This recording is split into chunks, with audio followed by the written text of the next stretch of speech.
Boa noite, pessoal de São Paulo. Bom dia, boa tarde, boa madrugada para quem assistir este vídeo depois. Que bom que a gente está chegando nessa reta final aí. Prova já é domingo. Espero que vocês assim estejam preparados, não só intelectualmente, mas emocionalmente para esse dia. Quem está chegando aí já vai deixando um alô. Fala de onde que é em São Paulo e para qual cargo vai fazer a prova. Outra coisa, comenta aí qual conteúdo que vocês estão com mais dificuldade, beleza? Já vai avisando o colega aí, chamando mais alguém, para a gente participar desse momento de revisão com os principais conceitos. Hoje, na verdade, mais do que uma revisão, vai ser um momento em que eu vou compartilhar com vocês as minhas expectativas e aquilo que eu acredito que vai cair. Eu não vou focar, não vou falar dos conteúdos todos, eu vou falar daquilo que eu acredito que vai cair para vocês, com base na experiência, com base nos estudos que eu fiz acerca do conteúdo, ok? Vai chamando mais alguém aí. Agora conta pra mim aí, o que vocês acharam que foi o conteúdo mais difícil? Agora coloquem a sugestão de vocês. Qual o conteúdo que vocês têm certeza que vai cair nessa parte de conhecimentos pedagógicos, legislação educacional? Eu tenho minhas opiniões aqui. Nós vamos falar agora sobre os conteúdos, sem muita demora, beleza? Eu vou discutir com vocês, vou estar passando aqui rapidamente alguns resumos das minhas apostilas e eu quero trazer essas contribuições para uma discussão rápida e no final eu quero fazer com vocês, vou trazer para vocês as minhas apostas de estudo de caso. Estudo de caso não, questões discursivas, o que pode ser cobrado na questão discursiva. Pessoal, então vamos lá. Nós tivemos 3 blocos de conteúdos. Na verdade, na minha cabeça foram 5, porque o edital ele traz lá no início de vocês uma ideia de competências e... Deixa eu ver aqui, ó. Isso. Traz aqui 5 pontos. Primeiro, 3 pontos. O outro, as bibliografias e referências. Compromisso. Traz o outro ponto, competências. E aqui no terceiro ponto ele traz a bibliografia. E da bibliografia tem 3 aspectos. Livros e artigos, publicações institucionais e legislação. Então vamos lá. Eu quero passar o olho nesse início de edital aqui com vocês. O que eu acredito? Nós temos 2 pontos. O que vai cair na parte geral? Olha só. Compromissos, primeiro ponto. Competências e conhecimentos didático-pedagógicos. 3 pontos. Compromisso, competência e conhecimentos didático-pedagógicos.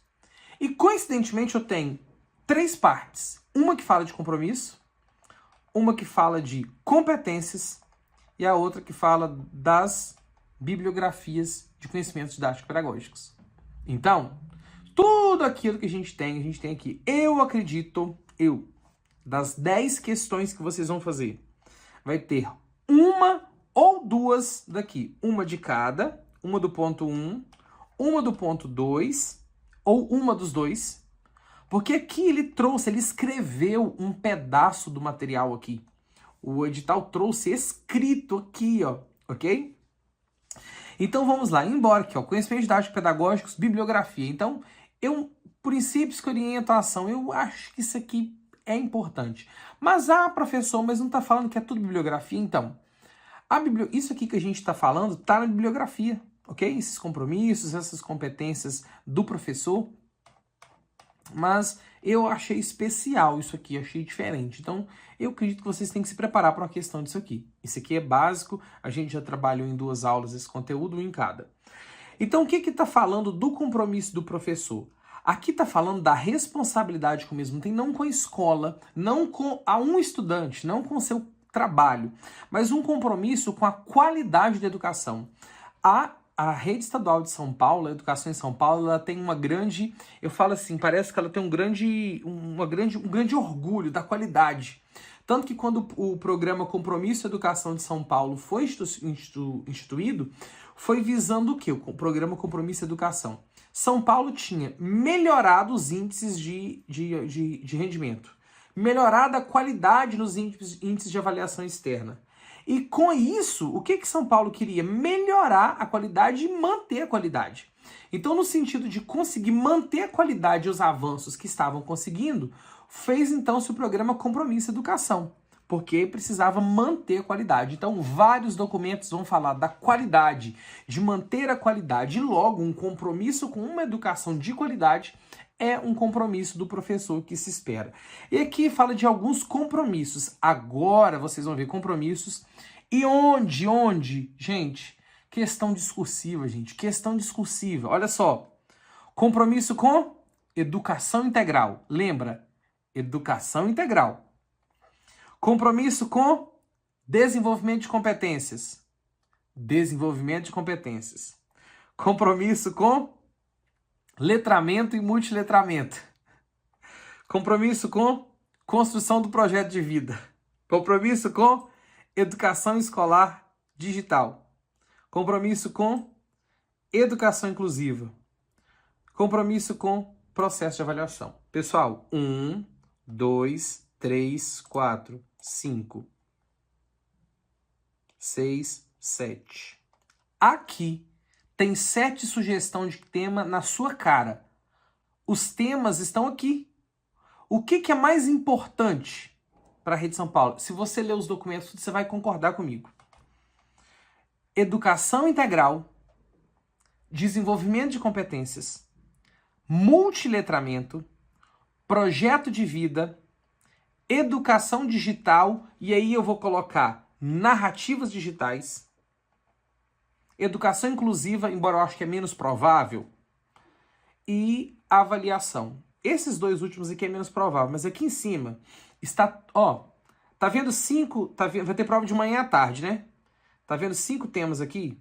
Eu tenho certeza que a prova ou da manhã ou da tarde vai ser um desses temas. Eu tenho certeza que vai ser. E você tem 2, pode ser que pega 2 ainda. Então, eu tô falando pra minha experiência. O tema tá aqui, embora eu vou falar do tema lá no final. Que eu tenho 8 opções, porque são 2 questões e pode ser que talvez uma de cargo mude também a questão discursiva. Competências gerais docentes. Aqui nós temos 10 competências gerais docentes. Essas competências gerais docentes, isso, elas estão... Ah, não. Tô perdido aqui.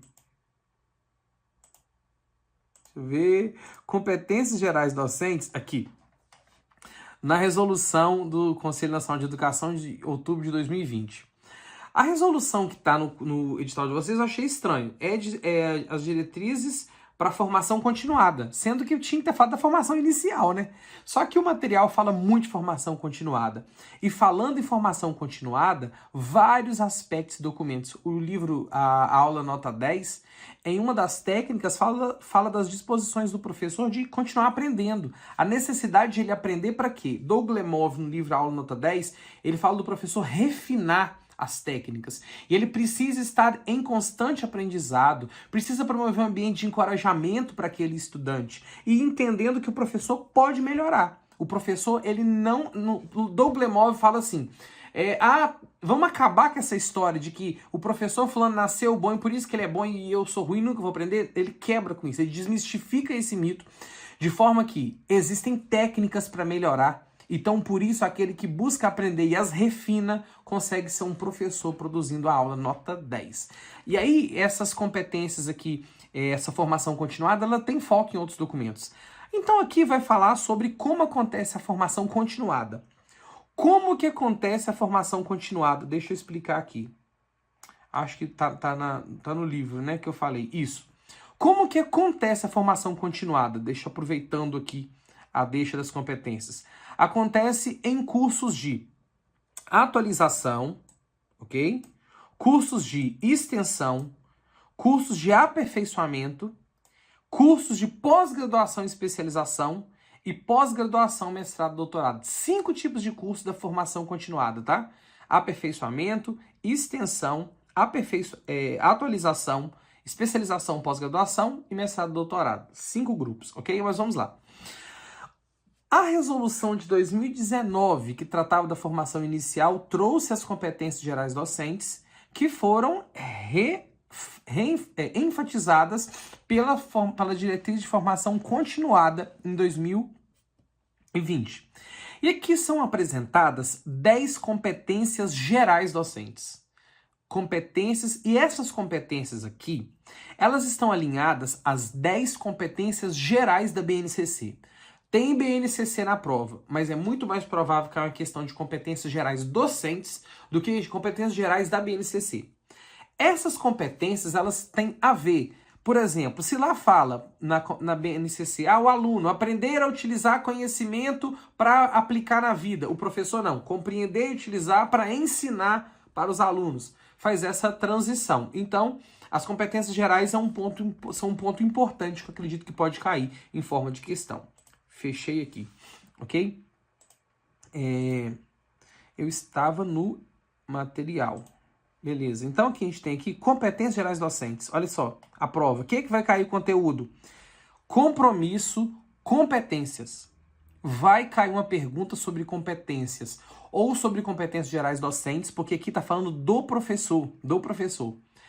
Ou uma questão sobre desenvolvimento de competências e competências do professor na discursiva. Escuta o que eu estou falando. Quando teve os últimos concursos no Espírito Santo, meu estado, teve 2 provas em Vila Velha, teve uma prova em Vitória, dentro de um mês teve 2 provas em Vila Velha e do outro 2 em Cariacica. Naquela época eu acertei o tema do estudo de caso da questão discursiva de Vitória, que era protagonismo estudantil, acertei de Vila Velha, que eu já não lembro mais, porque é muito tempo, e acertei a de Cariacica, que era sobre autismo. Eu peguei o edital e falei, gente, é isso. A Vila Velha eu acertei a da manhã e acertei a da tarde. Acertei as duas, os 2 temas que ia cair. Então, assim, o edital ele conversa com a gente. O edital, ele dialoga com quem sabe entender. E o edital tem uma cara. O edital aqui é educação de qualidade, fala em educação integral. Educação integral é fundamento do currículo de São Paulo, é fundamento pedagógico do currículo de São Paulo. Desenvolvimento de competências é fundamento pedagógico. Multiletramento é fundamento pedagógico do currículo de São Paulo. Então, passado aqui, tem as bibliografias. E dentro dessas bibliografias aqui tem alguns livros, e eu quero citar alguns que eu acredito que vai cair, ok? Livros que vão cair em forma de questão. São muitos livros, acho que é 15 em cada negócio, uns 40 e tantos itens. Mas só 10 vão ser cobrados. Então eu acredito que 1 ou 2 vai estar aqui, nesse início. Agora, onde vai estar as outras 9? Então aqui que eu vou mostrar para vocês o que eu acho que vai cair. É claro que eu não vou mostrar 9, né? Vou botar um pouquinho mais de 9. Vamos lá. Primeira coisa. O artigo Integração, Currículo e Tecnologia e Produção de Narrativos Digitais. Vai cair uma questão. Vai cair uma questão, talvez não sobre... o artigo tal, não, vai perguntar narrativos digitais ou web currículo. Vai cair uma questão. Tô falando com vocês, pode confiar que vai cair uma questão sobre narrativos digitais, ou discursiva ou objetiva. Provavelmente vai falar sobre narrativas, não da integração, mas vai ter uma pergunta. Primeiro, por quê? Porque é o primeiro artigo. O elaborador aqui, vocês acham que ele fica passeando e vai estudar 50 livros e artigos? Tem livro de 300 páginas? Não. Ele vai ver, vai bater o olho, o que ele vai pegar? Então, o primeiro aqui já está chamando. Segundo, racismo estrutural. Vai ter uma pergunta de racismo estrutural. Estou falando com vocês. Racismo estrutural é um tema, assim, muito importante. Só que vai ser muito fácil para você responder racismo estrutural. Mas entre os dois, tecnologias e narrativos digitais é a minha opinião. Então vamos falar um pouco de narrativos digitais, que tem alguns termos para vocês aprenderem, e racismo estrutural muito rapidamente. Então vamos lá. Metodologias. Isso. Vamos lá. Um resumão. Integração, currículos, tecnologias e produção de narrativos digitais. Vamos lá só para o glossário. Na apostila eu faço um glossário para facilitar. Vamos lá. Narrativas digitais. O que são narrativas? O artigo fala de narrativas. Narrativas são histórias, contos que os indivíduos criam para expressar os seus pensamentos e experiências. A forma como as pessoas se expressam. O que elas expressam são narrativas. As narrativas facilitam a construção do conhecimento e a expressão de quem assim o narra. Agora, as narrativas digitais é uma forma de narrativa de expressar a história, a experiência, o pensamento através de mídias digitais. E aí vai entrar texto, som, imagens, vídeos, numa linguagem multimodal. Multimodal, a gente fala aqui hipermodalidade, multimodal, hipermodal. É a capacidade de diferentes modos de comunicação. Então, os letramentos digitais dizem resposta a narrativa digital, a forma de comunicar de uma forma digital, através de diferentes mídias e estratégias. As narrativas digitais permitem comunicação de ideias de uma forma mais rica. Então, quando eu for fazer a narração oral, eu tenho a narrativa, eu conto a história. Agora, a narrativa digital, eu conto a história, eu mostro o vídeo, eu mostro um gráfico, eu passo um cronograma, jogo uma animação, coloco um som para trazer uma ideia. Então, ela é diferente. Então, a ideia é fazer com que os alunos sejam produtores de narrativas digitais. E quando o currículo de São Paulo e todos os documentos falam de digital, falam de não ser só consumidor de tecnologia. As diretrizes de educação tecnológica e inovação de São Paulo falam, não é só consumir, é produzir esse autor de tecnologia. Aí eu vou pegar um gancho aqui. Web currículo, um termo importante. O que é o web currículo? É uma abordagem curricular que integra as tecnologias digitais ao currículo. E não é só uma ferramenta de apoio, não. É integrar de forma precisa e de fato, acontecer a integração permanente desses elementos, ok? Agora, letramento digital. Daqui eu vou pular para outro conteúdo.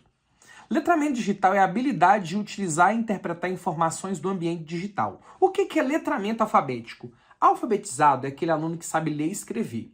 Agora, letrado é o aluno que sabe utilizar a leitura e escrita em função das suas demandas, em função da sua prática social.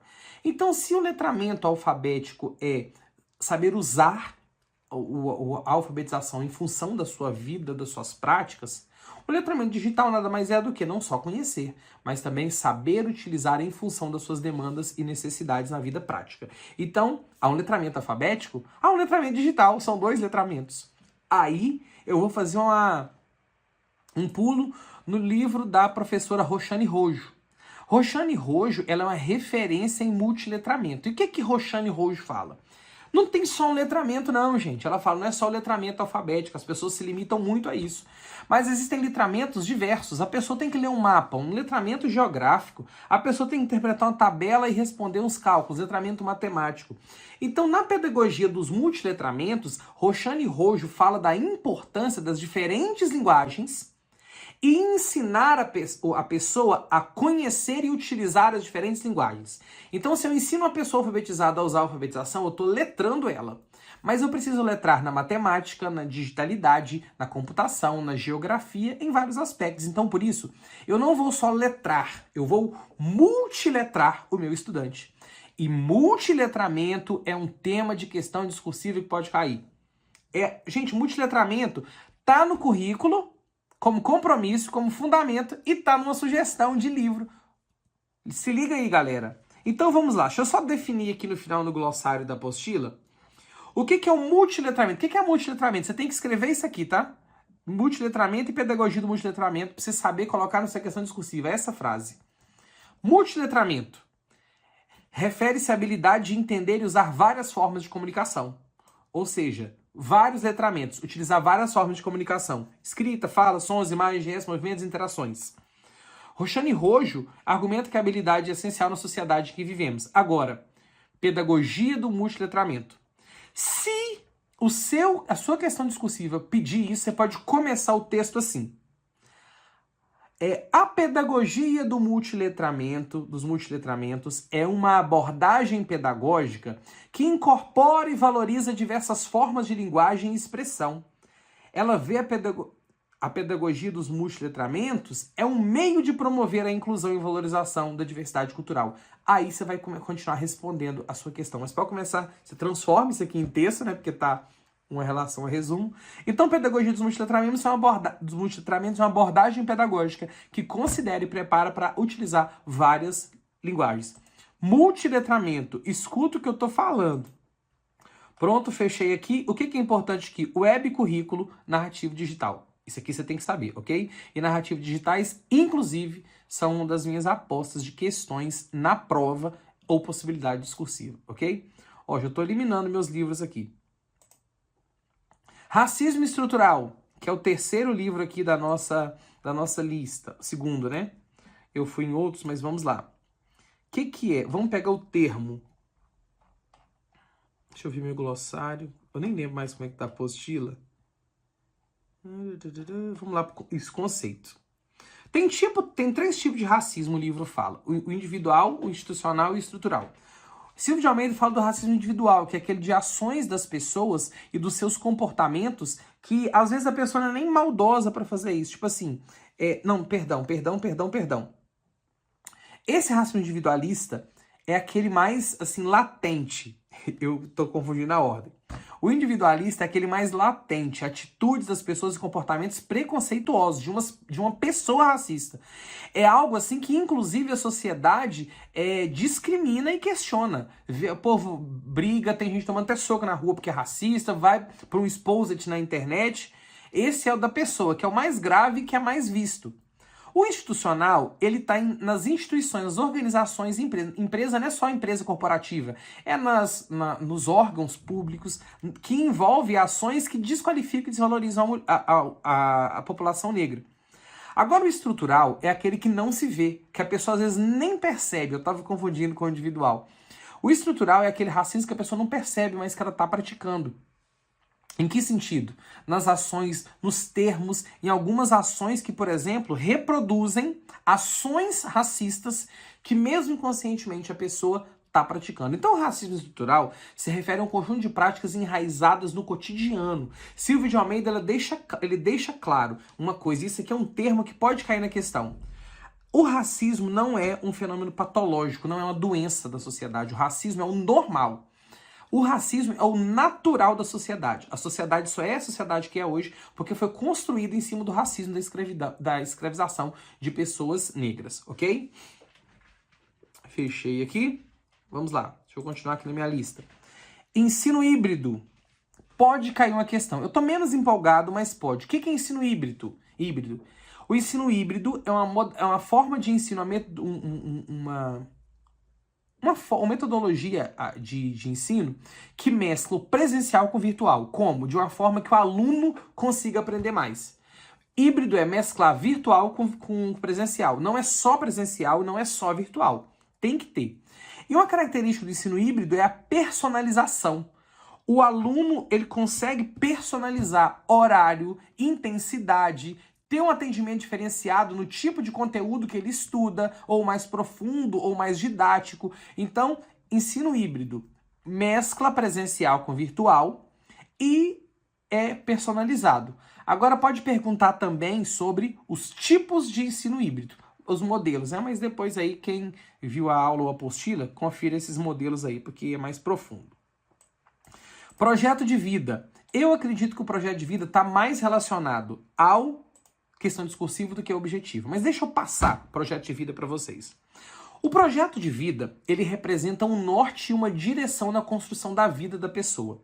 O projeto de vida, ele é como se fosse um farol que guia um barco no meio do mar. Se o barco está navegando e tem um farol, uma luz, ele não vai parar. Ele vai continuar navegando, mesmo que tenha onda, mesmo que jogue para o lado, mesmo que volte para trás, mesmo que vá devagar, mesmo que venha sol quente e chuva. Tem um norte. Na vida da pessoa, o projeto de vida é isso, ele representa um norte, uma direção, para a pessoa saber onde ir e continuar lutando para chegar nesse alvo. O projeto de vida, ele tem que envolver algo chamado realidade, contexto. O projeto de vida, ele só tem sentido se a pessoa que o elabora consegue se compreender como uma possibilidade de mudança e intervenção na sociedade, nos problemas que a sociedade tem. Então, quando o estudante ele enxerga e conhece o seu contexto, ele precisa conhecer o seu meio, ele vê que ele é uma possibilidade, se enxerga como uma possibilidade de mudança, ele constrói um projeto de vida alinhado às suas expectativas e também entendendo que é uma forma de mudança. O projeto de vida tem que estar alinhado ao contexto e à possibilidade de mudança, mas acima de tudo com a identidade do indivíduo. A identidade do indivíduo, ela reforça a ideia de propósito. E purpose, que é um termo de William Damon, que é o autor desse termo purpose, que é propósito, mas que para o Brasil foi traduzido como projeto de vida. Então, identidade tem a ver com propósito. E o propósito na nossa linguagem, então, é o projeto de vida. O projeto de vida traz a identidade, os anseios e expectativas para a vida, mas não só para ele, mas como ele no mundo vai ser, como ele vai agir no mundo. Projeto de vida também, o material fala da importância do planejamento e da preparação dos professores. Narrativas quilombolas, eu acho que não cai, eu acho que veio só para reforçar a ideia de narrativa, mas se cair, Narrativa quilombola é narrativa. Narrativa é a narrativa das pessoas, o que elas contam da história. E como a narrativa dos quilombolas ajuda a manter a história. Aí, o conjunto de narrativas e histórias mantidas pelo tempo nos quilombos é chamado de memória coletiva, ok? Então, fica aí. Direitos humanos, educação e interculturalidade. Tem um termo aqui que eu acho que é hermenêutica diatópica. Vamos ver lá se esse termo, se eu não esqueci, que é o termo de Boaventura. Isso. Tá aqui, é o próximo. Esse material aqui é da professora Vera Maria Candal. Candal é fera. Então vamos lá. Só para falar interculturalidade, ok? O artigo traz a ideia de que interculturalidade é um conceito que promove educação para reconhecer a valorização do outro, para facilitar o diálogo. A interculturalidade ela vai agir na ideia de que, quando nós conhecemos o outro, eu facilito e aprimoro o diálogo com o outro. E nesse diálogo, nós vamos ter a oportunidade de desenvolver a interculturalidade. A interculturalidade visa compreender o outro no intercâmbio de cultura, num processo de comunicação, mas ao mesmo tempo um processo de aprendizado com o outro. Agora nós vamos para a tese de hermenêutica diatópica de Boaventura de Souza Santos. Boaventura fala da importância desse diálogo, mas ele entende que precisamos, acima de tudo, aprender, mas eu aprendo quando eu adquiro a consciência que eu não sou completo, que eu sou incompleto, e que a interculturalidade e o diálogo vai me enriquecer, ok? E o que seria, então, uma educação intercultural? Se eu tenho a interculturalidade, o que seria educação intercultural? A educação intercultural é uma abordagem pedagógica que valoriza e promove a diversidade cultural. Ela promove o diálogo. Então, ela permite o reconhecimento das diferenças, valorização da diferença, ao mesmo tempo que desconstrói preconceitos. Acima de quê? Em cima de quê? Da compreensão e do intercâmbio de culturas, ok? Fechando aqui. Direitos humanos e interculturalidade. Sistemas de avaliação, acho que pode não ser muito cobrado, mas dê uma lembrada no SAEB, e não só no sistema de avaliação, nos sistemas de coleta de dados, mas eu acredito que o sistema de avaliação que vai ser cobrado é o de São Paulo, Sistema de Avaliação do Rendimento da Educação Básica do Estado de São Paulo, SARESP, ok? E falando em SARESP, há uma matriz de referência para o SARESP. Essa matriz de referência do SARESP, acho que eu não tenho a apostila aqui, não. Tenho, não. A matriz de referência, ela traz quais competências e habilidades são esperadas. Então, a matriz de referência, ela busca padronizar a avaliação. Por que padronizar? Se a gente tem uma base que garante direitos iguais de aprendizagem para todos os alunos, no final eu quero que todos tenham aprendido. E eu preciso estabelecer um parâmetro para que, onde ele for avaliado, ele possa ter o mesmo parâmetro de avaliação. Essa matriz de referência vai, a partir das habilidades que são previstas para o desenvolvimento do aluno, estabelecer um parâmetro para verificação. Vale lembrar que o SARESP não colocou todos os conteúdos na avaliação, mas só aqueles conceitos mais gerais e abrangentes e primordiais, ok? Então, essa é a ideia de matriz de referência. Matriz da vaca, por exemplo, é a vaca que dá aos filhos. É onde gera. Então, a matriz de referência é onde gera a avaliação e, consequentemente, padrões para serem alcançados no trabalho com os alunos. Tornar-se selvagem traz uma reflexão sobre a importância do cuidado com a natureza. A autora aqui, ela é de uma tribo Guarani e ela fala dos Juruá. Juruá são as pessoas da cidade. Então, ela critica como o povo da cidade, eles ignoram o ambiente, eles jogam cimento em cima do rio, eles industrializam os produtos e colocam coisa química ali para estragar. Tem tanta coisa, doença que só tem lá. Então ela fala, se nós somos os selvagens e cuidamos do ambiente, é um convite que eu faço que os juruás se tornem selvagens e aprendam a cuidar do meio em que estão, ok? Aula nota 10 eu já passei ele rapidamente, mas eu acredito que vai cair uma questão do aula nota 10. Aula nota 10 eu acho que vai cair uma questão de um dos livros só. Agora, pedagogia dos multiletramentos, que eu falei de Roxane Rojo. Eu já falei ali sobre isso, então isso é muito importante. Saberes docentes e formação profissional. Esse livro de Maurice Tardif, ele fala da formação do professor, mas também da abertura para aprender e a preocupação com os cursos de formação de professores, ok? Mas eu vou optar por dar atenção para outros aqui. Pode cair, esse livro de Maurice Tardif, mas eu vou dar mais atenção em outros. Metodologias ativas de aprendizagem, elaboração de roteiro de estudo e sala sem parede. Metodologias ativas, roteiro de estudo e sala sem parede. Você precisa aprender isso aqui. Metodologias ativas ainda pode ser uma das minhas opções de questão discursiva, ok? O que fala esse artigo? Deixa eu ver se está aberto aqui. Isso, metodologias ativas. Já deixei aqui no resumo, no glossário. Eu busco fazer um resumo e um glossário dos termos para facilitar. O que são metodologias ativas? São estratégias de ensino que colocam o aluno como protagonista do aprendizado, incentivando a participação ativa no processo educacional. O foco está em aprender fazendo, em vez de só receber. Então, a metodologia ativa coloca o aluno como sujeito, como protagonista. Daí, eu vou puxar para mais um fundamento pedagógico, protagonismo estudantil. Protagonismo estudantil está latente nas leituras do edital de São Paulo. Então, eu acredito que o protagonismo estudantil possa ser tema de questão discursiva. Protagonismo estudantil está escrachado nos documentos paulistas. Então, lembre, e o que eu vou fazer com protagonismo estudantil? Protagonismo estudantil é o desenvolvimento de uma prática onde o aluno desenvolve a autonomia, a criticidade, a participação ativa, opinando, criando e não sendo só um receptor passivo. O aluno se coloca como um agente de aprendizado no seu processo, na construção do seu projeto de vida. Quando falar em protagonismo, você pode citar metodologia ativa como alternativa e fala da construção do projeto de vida. Se a sua questão discursiva for sobre protagonismo estudantil, você vai colocar utilização de metodologias ativas e também construção do projeto de vida como uma forma de fortalecimento do protagonismo, ok? Roteiro de estudo são os planos de estudo e aprendizagem elaborados, mas vamos falar sobre salas sem paredes.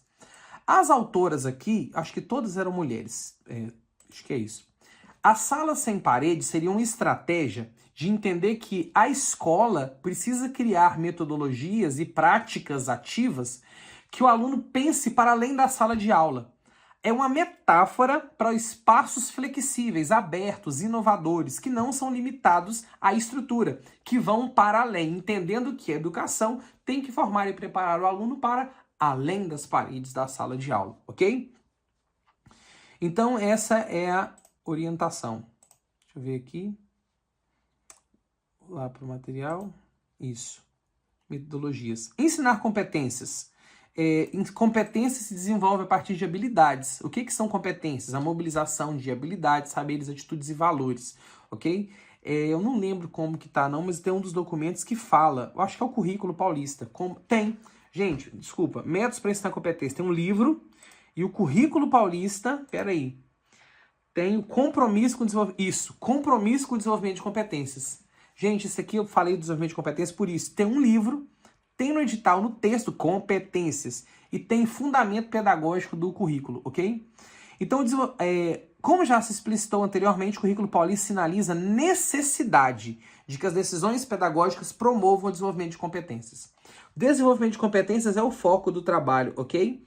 Os estudantes vão mobilizar saberes, atitudes e valores para resolver suas demandas complexas da vida, do pleno exercício da cidadania e da sua vida no trabalho, ok?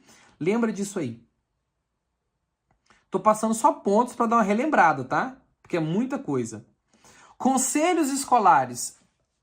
Eu acredito que isso aqui é menos provável, mas eu não descartaria na questão discursiva. Tem coisa aqui que eu descarto, não vai cair não. Mas conselhos escolares, mas não só. Conselho e grêmio. Eu acho que você pode se preparar para dar uma lida para a questão discursiva em gestão democrática, conselhos escolares e grêmios estudantis. Pode cair. Tem 2 leis ou 3 sobre grêmios estudantis, sobre colegiados escolares. Tem uma lei sobre conselho de escola e uma sobre composição de conselho de escola. Deixa eu ver se aqui tem uma sobre conselhos escolares. Tem.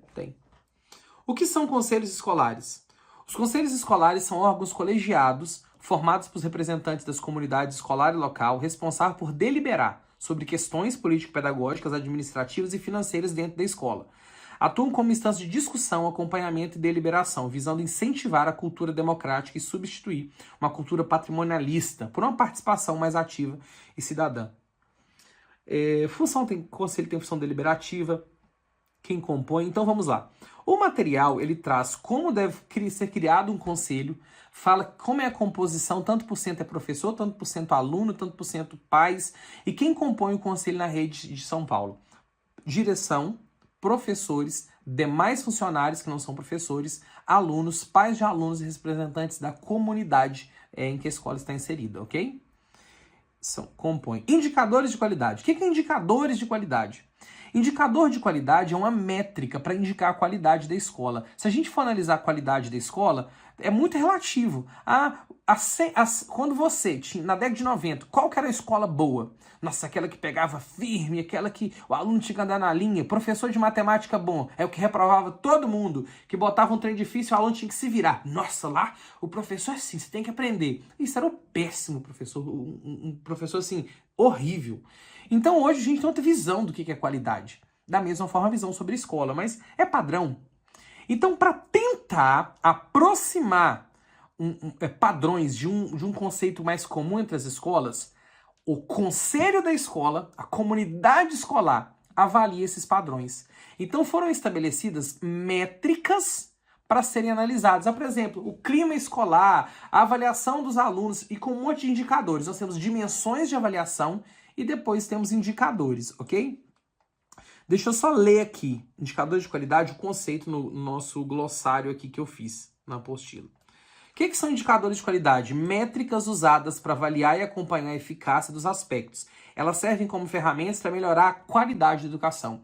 Qualidade, São Paulo fala demais da qualidade. São Paulo tem assim, parece que vai explodir, com tanto orgulho da qualidade que tem no material. Espero que a educação na prática também seja boa aí. Mas assim, fala muito em qualidade. E os indicadores são instrumentos para verificar essa qualidade. Os alunos estão alegres, os professores dialogam, as regras são estabelecidas de antemão, vários aspectos. A infraestrutura tem espaço como quadra, são vários aspectos que a comunidade escolar avalia para verificar a qualidade da educação, ok?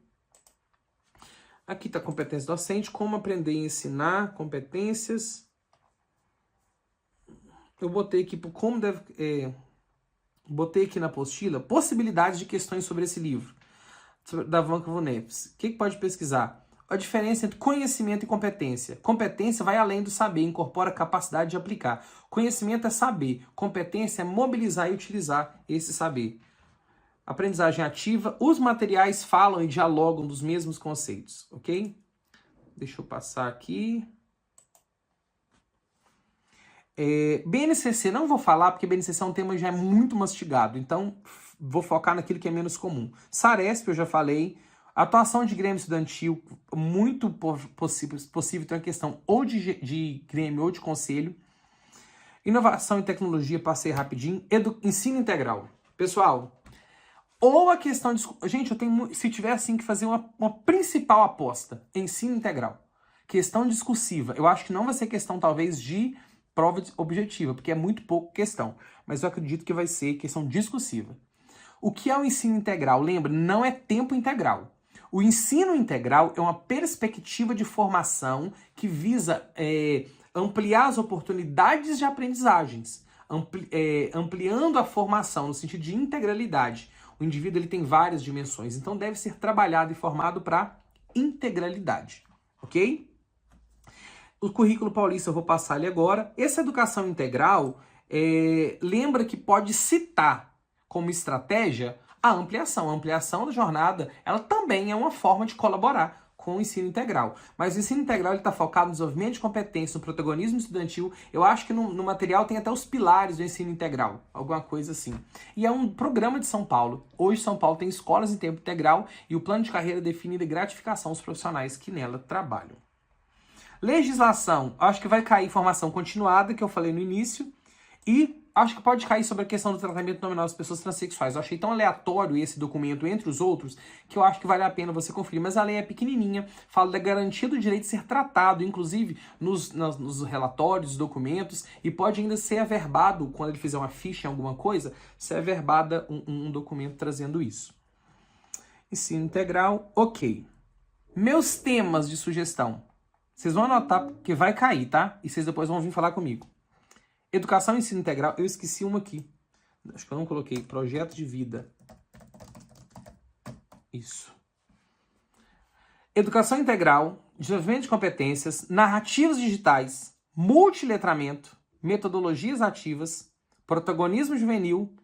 Eu não ia botar gestão democrática. Ensino híbrido e projeto de vida, 8, que eu queria fechar 8. 2 de manhã e 2 à tarde? 4, para mim não falar que eu joguei tudo no vento e ia acertar uma. Mas, não sei. Agora, eu tirar isso aqui, posso tirar. Mas gestão democrática é possibilidade de tema. A prova fala que vai ser sobre um tema do currículo e sobre metodologias de ensino. Eu tô achando que pode ter uma questão sobre sua área. Pode ser, talvez. Se prepare para responder. Mas se for, é o que você consegue escrever e falar. Pode ser um tema do currículo na sua área. Mas agora, se for um tema pedagógico, o currículo foca aqui, ó. Fundamentos pedagógicos do currículo. Não, tá lá para cima. Fundamentos pedagógicos do currículo. Educação integral, desenvolvimento de competências, multiletramento e letramento. Estímulo à construção do projeto de vida, fundamento pedagógico, tecnologia, fundamento pedagógico. Avaliação. Isso aqui são os compromissos que eu falei que tinha em outros documentos. Então, eu acredito que essa pode ser um norte para vocês fecharem aí essa semana. Na plataforma eu coloquei um módulo de simulados gerais, onde eu coloquei simulados sobre todas as áreas. Assim, de 10 questões. Eu quero fazer uma pergunta para você agora. O que você acha que vai ser o tema? Cita 2 temas aí que você acha que vai cair. Ok? Pessoal, nós vamos encerrar o Tem Compromisso em 2 minutos com outra transmissão, com outro curso. Mas eu queria, antes de sair, orar por você, pedindo a Deus que te abençoe nessa jornada, nessa semana final aí, que você tenha uma boa prova. Eu quero pedir com muito carinho e respeito, licença a qualquer aluno que não for cristão, mas a oração é a forma de eu desejar bênção para vocês, ok? Senhor, obrigado por esta oportunidade de estarmos aqui relembrando alguns tópicos importantes. Quero agradecer pela vida de cada um dos alunos que estão acompanhando agora. Quero agradecer pela vida dos alunos da nossa plataforma, aqueles que verão essa aula depois. Que o Senhor venha abençoá-los, Pai, guardá-los e cumprir, acima de tudo, o teu plano na vida de cada um. Quero pedir que nessa reta final o Senhor permita que eles consigam rever o conteúdo necessário, ilumine-os para aqueles pontos mais importantes, que o Senhor venha dar tranquilidades a ele para chegar nessa prova a eles, e que no dia da prova o Senhor venha trazer à luz da memória deles aquilo que eles já estudaram e que eles possam estar bem, que eles consigam fazer uma boa prova, dê clareza de ideias na questão discursiva e que as dicas que porventura eu trabalhei, indiquei, que possam, Pai, cair nessas questões, que as aulas possam ter sido úteis para esses alunos, para aqueles que estudaram de diferentes formas, buscando estratégias, venham estar abençoando e cuidando, que eles tenham um sábado tranquilo e venham chegar bem na realização dessa prova. Nos abençoe todos os dias, mas que por mais que seja um concurso, que acima de tudo sempre se cumpra em nós o teu propósito para a nossa vida e que nós nunca nos esqueçamos que quando fazemos a nossa parte, entregamos nosso caminho ao Senhor, o mais o Senhor fará. E eu sei que nenhum dos teus planos para a nossa vida poderá ser frustrado.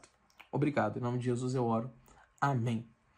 Pessoal, muito obrigado você que participou. Obrigado, tá? Eu quero, assim, me desculpar por toda a situação que a gente teve no curso. Eu não falei isso até acabar. E peço oração também. Eu faço tratamento contra a depressão. Eu perdi um amigo de uma forma muito trágica há alguns anos. Eu vi e foi um processo assim.